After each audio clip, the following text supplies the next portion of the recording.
Damai sejahtera untuk kita semua.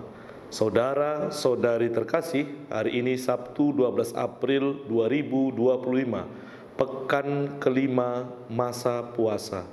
Bacaan Injil diambil dari Injil Yohanes bab 11 ayat 45 sampai ayat 56. Banyak di antara orang-orang Yahudi yang datang melawat Maria dan yang menyaksikan sendiri apa yang telah dibuat Yesus percaya kepadanya. Namun beberapa di antara mereka pergi kepada orang-orang Farisi dan menceritakan kepada mereka apa yang telah dibuat Yesus. Lalu imam-imam kepala dan orang-orang Farisi memanggil mahkamah agama untuk berkumpul dan mereka berkata, "Apa yang harus kita lakukan? Sebab orang itu membuat banyak mujizat. Apabila kita biarkan dia, semua orang akan percaya kepadanya dan orang-orang Roma akan datang dan merampas tempat suci kita serta bangsa kita." Namun salah seorang di antara mereka, Kayafas, imam besar pada tahun itu, berkata kepada mereka, "Kamu tidak tahu apa-apa, dan kamu tidak insaf bahwa lebih berguna bagimu jika satu orang mati untuk bangsa kita daripada seluruh bangsa kita ini binasa." Hal itu dikatakannya bukan dari dirinya sendiri, tetapi sebagai imam besar pada tahun itu, ia bernubuat bahwa Yesus akan mati untuk bangsa itu. Dan bukan untuk bangsa itu saja, tetapi juga untuk mengumpulkan dan mempersatukan anak-anak Allah yang tercerai-berai. Mulai hari itu, mereka sepakat untuk membunuh dia.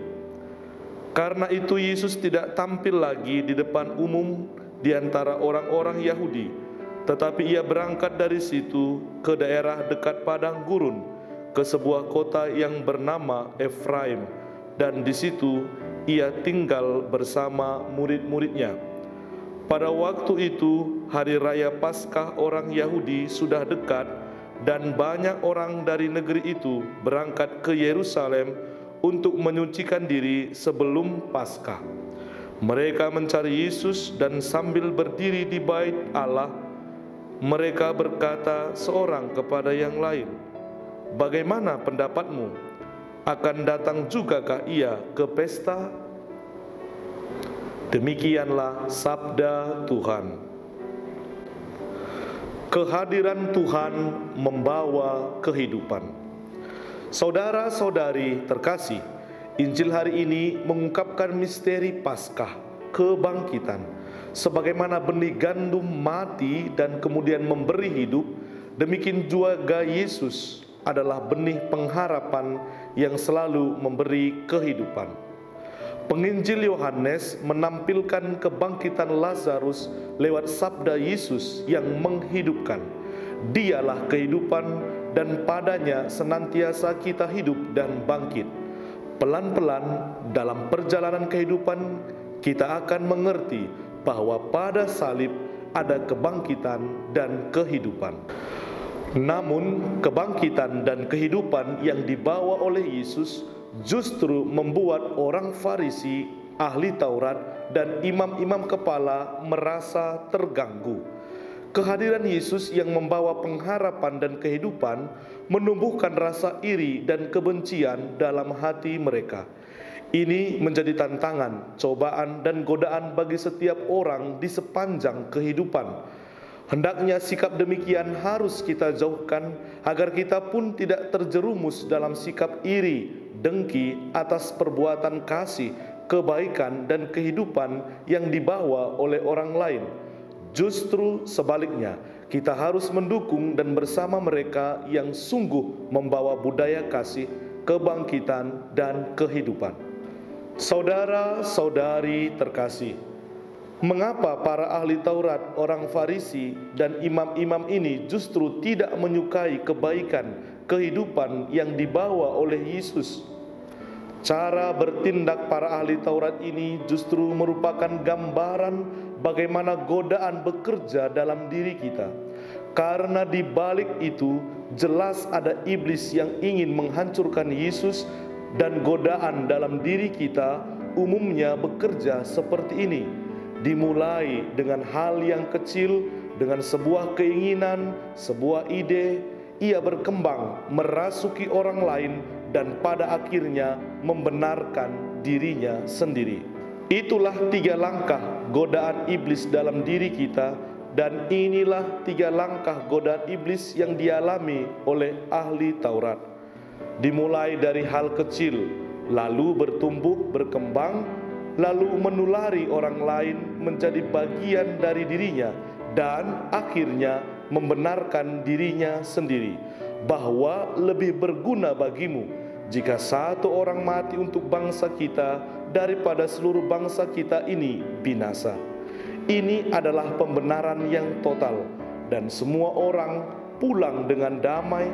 Mereka berkata, ini adalah keputusan yang harus kami buat. Dan kita semua, saudara-saudari terkasih, ketika kita dikalahkan oleh godaan, akhirnya menjadi tenang karena kita telah menemukan pembenaran untuk dosa ini. Kita hendaknya memiliki kebiasaan melihat proses godaan ini dalam diri kita sendiri.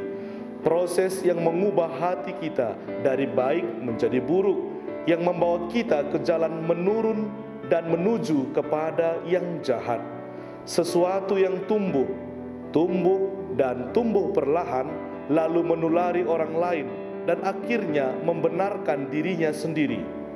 Saudara-saudari terkasih, ketika kita menemukan diri kita dalam dosa, dalam kejatuhan, seharusnya kita pergi dan memohon ampun kepada Tuhan.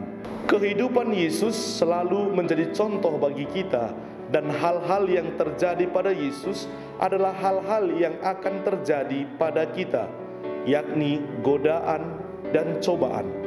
Namun, kita jangan sampai berkompromi dengan kejahatan dan melakukan pembenaran. Maka janganlah kita pernah lupa, selalu di balik sebuah dosa, di balik sebuah kejatuhan, ada godaan yang awalnya kecil, yang membesar, yang menular, dan pada akhirnya kita sendiri menemukan pembenaran dan kita pun jatuh. Saudara-saudari terkasih, kita diundang terus-menerus untuk datang dan kembali kepada Tuhan. Lewat sakramen tobat dan rekonsiliasi, kita sungguh menyadari kelemahan, keberdosaan, menyesal, dan mohon ampun. Hal ini akan menjauhkan kita dari sikap pembenaran dan menyalahkan yang lain. Semoga masa Prapaskah menjadi kesempatan yang baik bagi kita, sebab ini adalah pengharapan yang sungguh kita alami dalam Tuhan. Sebab pengharapan dalam Tuhan tidak pernah mengecewakan. Amin. Tuhan memberkati kita.